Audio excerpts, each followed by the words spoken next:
Scorpion, bine ai venit și mă bucur să te am aici alături de mine. Hai să vedem pentru tine care este lecția sufletului tău, care este lecția sufletului tău în următoarea perioadă. Și avem un card aici. Serviciul sau mesajul acestui card este I feel good when I can help others. Eu mă simt bine atunci când pot să îi ajut pe alții, pe cei din jur. Și sănătate. Voi onora acest vas fizic care îmi susține și îmi poartă sufletul. Da, sănătatea ta poate fi importantă și în același timp felul în care tu ești în serviciul celor din jur te ajută să poate chiar să ai un obiectiv pentru tine pe sănătate și chiar să pui preț și să reușești să îl și împlinești cumva, văd la Scorpion. Și iarăși serviciul față, uite, turnul și 3 de spade și temperanța aici la baza pachetului. E ceva aici ce îți rănește inima și asta îți poate afecta și sănătatea, ok? Pentru că atunci când noi suntem în tristețe, când suntem stresați cu ceva anume, de fapt, în corpul nostru se secretă acei hormoni de stres, acei hormoni care ne șubrezesc sănătatea noastră și care, de fapt, nu ne ajută. Și poate că e bine să te întorci, nu știu, să încerci să faci lucrurile diferit, să încerci să te întorci mai mult la rugăciune, la acceptare, la împăcare, cu iertarea, este iarăși foarte importantă, să te ierți și pe tine, dar și pe cei din jur. 2 de spade este la baza pachetului, magicianul și spânzuratul. E ca un fel de așteptare. Tu și turnul din nou. Iarăși, uite ce energie avem la baza pachetului. Turnul și 3 de spade. Turnul te reprezintă pe tine, este energia scorpionică. Poți să ai de a face iarăși cu un pești sau gemeni fecioară. Însă e un blocaj aici, e o așteptare. Parcă resursele pe care tu le ai pentru a manifesta sunt ușor pe pauză. 9 de spade în ceea ce simte această persoană pentru tine. Faetonul, 6 de bâte, 3 de cupe, cavalerul de monede, 2 de bâte, 7 de cupe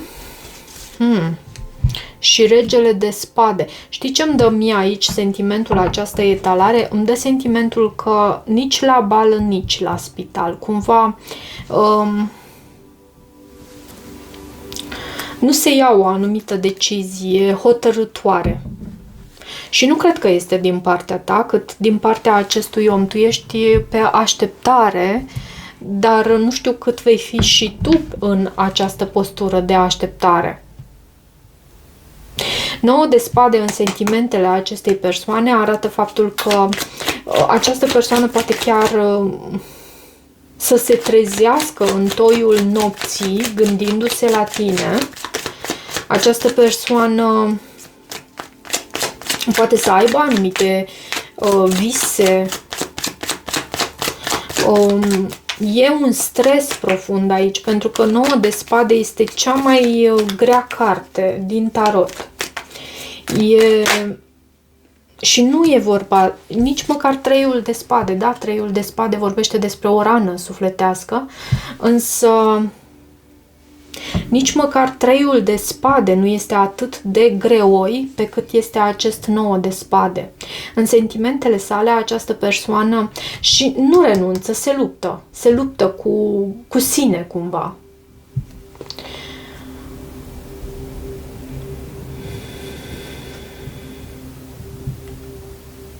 Se luptă cu sine și e ceva ce deranjează aici. Cu această regină de bâte poți să ai de a face cu un leu, berbec sau săgetător. Ce este cu această decizie din această poziție a provocărilor? Doiul de bâte. De ce doiul de bâte aici? Cavalerul de monede.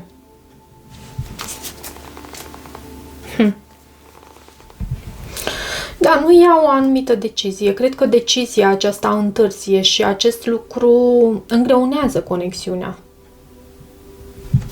Și avem treiul de cupe.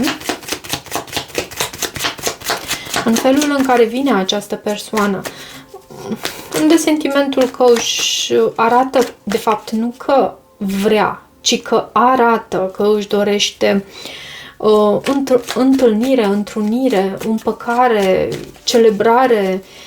Treiul de cupe este o carte de genul acesta, cu o energie de genul acesta. Sărbătoare împreună cu cei dragi în oraș. 3 de bâte. 3, 3 și 5 de monede. Nu. Acum că văd toate aceste cărți aici, în această poziție, 3 de bâte, 3 de cupe și 5 de monede, poate fi și o energie de trio aici, însă poate fi vorba și despre a întoarce spatele la ceva anume. Repet, această persoană este într-o postură de așteptare. Și faetonul, și nu știu nici tu cât vei acționa. Probabil această persoană așteaptă ceva din partea ta și nu știu dacă și tu te vei hotărî să acționezi, pentru că ai acest cavaler de monede care se mișcă foarte încet și de multe ori în umbra sa acest cavaler de monede poate reprezenta și un anume blocaj. De ce faetonul aici în gândurile sale? Faetonul este o carte a Cavalerul de bâte.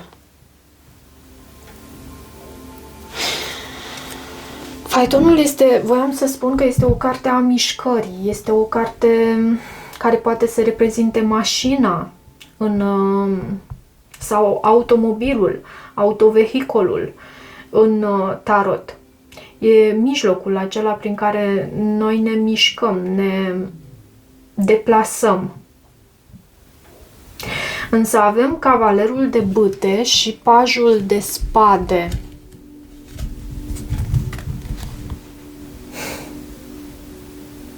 Poți să ai de a face cu un rac, da, sau cu un leu berbec săgetător, văd aici, iarăși.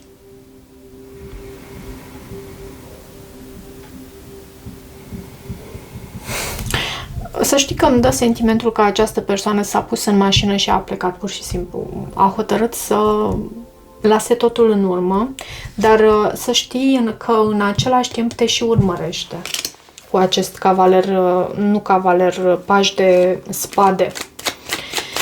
De ce cavalerul de monede în sentimentele tale? Este o carte a unui om care se mișcă destul de încet și poate tu ticluiești așa să vezi încotro să te îndrepți. Da, uite, 2 de monede. Te gândești la felul în care poți să procedezi pe mai departe, pentru că există în forul tău interior, există și această tensiune și conflict interior. Tu cu tine te gândești, ai tot felul de fapt de gânduri care nu că nu sunt coerente. Sunt coerente, doar că nu sunt în acel mod de coerență atunci când inima îți este plină de sentimente de vibrație înaltă și astfel tu reușești să și gândești gânduri pe măsură. E ceva ce te neliniștește aici. 6 de bâte este o carte a reușitei, a succesului și este în intențiile acestei persoane. Poate fi și un soi de... Hai să văd mai întâi. Cavalerul de cupe, să știi că are această ofertă de dragoste pentru tine. De ce acest cavaler de cupe? Pentru că am văzut și faetonul din nou la baza pachetului. Soarele, Marea Preoteasă, Luna, doar că se simte dezamăgit cu ceva. E o persoană care este mai retrasă, într-adevăr, își dorește succesul aici, cu acest 6 de bâte, își dorește reuniune și împăcare, însă e dezamăgită cu ceva această persoană, cu această carte Luna, asta văd. 7 de cupe este în viitorul apropiat. Ce este cu acest 7 de cupe aici? Este cartea opțiunilor, este cartea alegerilor. 2 de spade. Un blocaj, nevoia de a lua o anumită decizie aici. Posibil chiar tu să blochezi ceva anume în privința acestei conexiuni. Să existe confuzie și asta să ții la distanță, să încerci să nu te amesteci în tot soiul de gânduri și de poate chiar situații care să te ducă la această stare de confuzie. Cumva tu asta încerci să ții la distanță. Confuzia și opțiunile chiar. Regele de spade este în ceea ce vrea universul de la tine. Regele de spade reprezintă și cartea adevărului. Poate să reprezinte și un gemeni, o balanță sau un vărsător. Ce este cu acest rege de spade? Regina de cupe te reprezintă pe tine și pajul de cupe și 2 de cupe.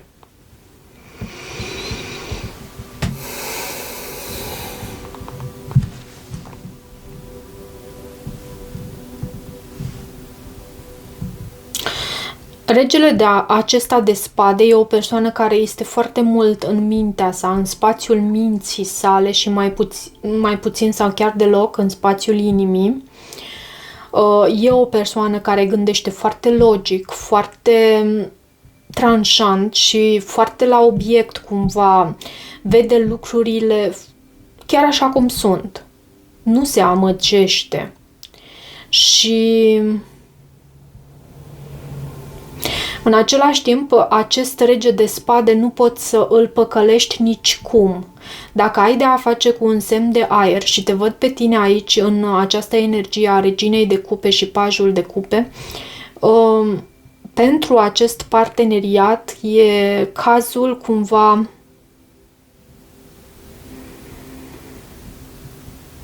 să dai dovadă de empatie, să vezi lucrurile și din perspectiva sa, pentru că acest rege de spade reprezintă un semn fix, este până la urmă cartea vărsătorului și reprezintă o persoană care nu face compromis. Hai să văd, uitasem să extrag și un mesaj din partea acestei persoane pentru tine.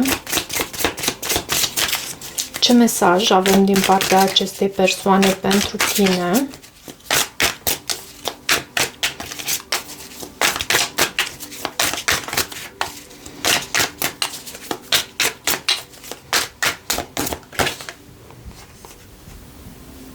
De ce mă iubești? Cum se face că mă iubești? Nu înțelege această persoană. Hai să mai văd un mesaj. nu înțelege de fapt cum se face că îl iubești. Sunt blocat în aceste viziuni ale mele cu noi împreună și... Ok, cred că s-a întors o carte.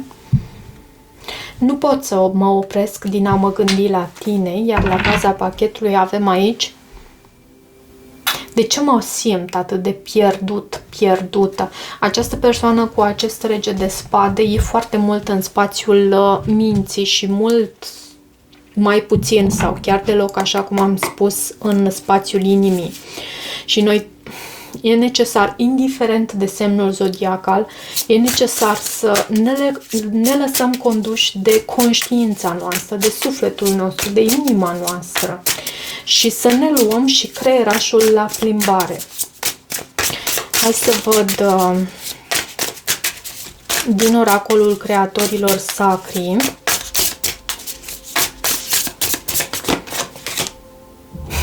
Ești magic, ești magică.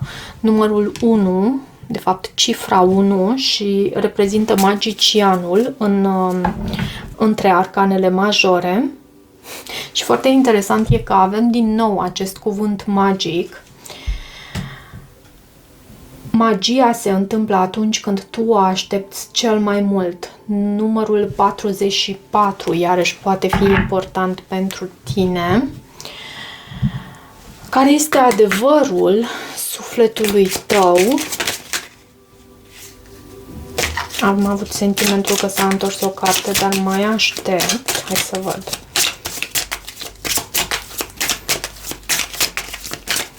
Care este adevărul sufletului tău?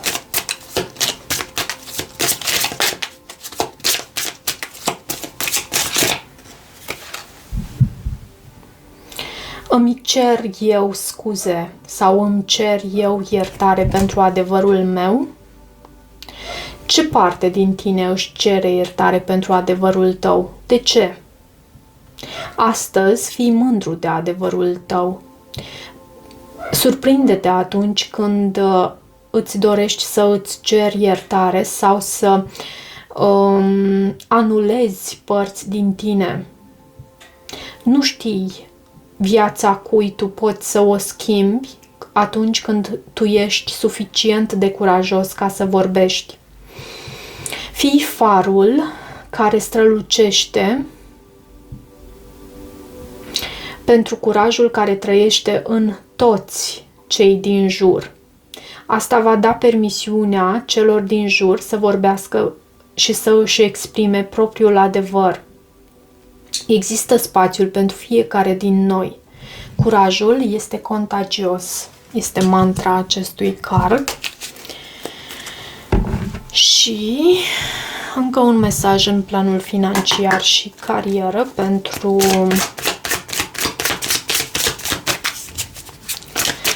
Scorpion. Care este mesajul pentru Scorpion în planul financiar și carieră din partea Universului?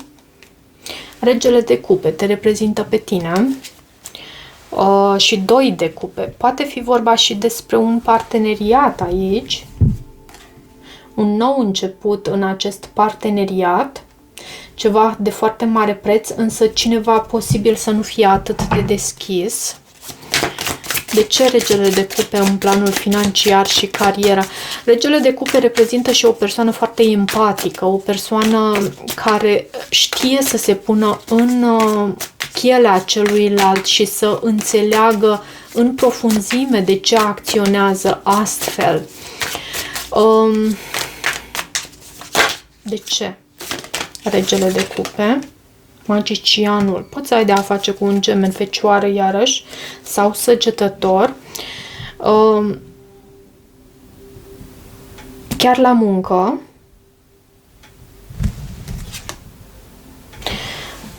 O persoană detașată, cumva. Însă, în planul acesta financiar și carieră, regele de cupe și magicianul ne vorbește despre faptul că tu ai resursele, ai pasiunea, ai drive-ul necesar pentru a munci pentru ceea ce îți dorești tu să implementezi. Tu ai toate aceste lucruri și nu trebuie decât să acționezi. Ești magic. Și magia se întâmplă atunci când te aștepți cel mai mult. Ok, dragilor, cam atât pentru această citire. Nu uitați de faptul că dacă rezonați cu acest mesaj, să vă abonați canalului, să mă treceți pe aici, să îmi lăsați o apreciere și un comentariu. Eu vă mulțumesc, vă iubesc, vă îmbrățișez, vă apreciez de asemenea și toate bune!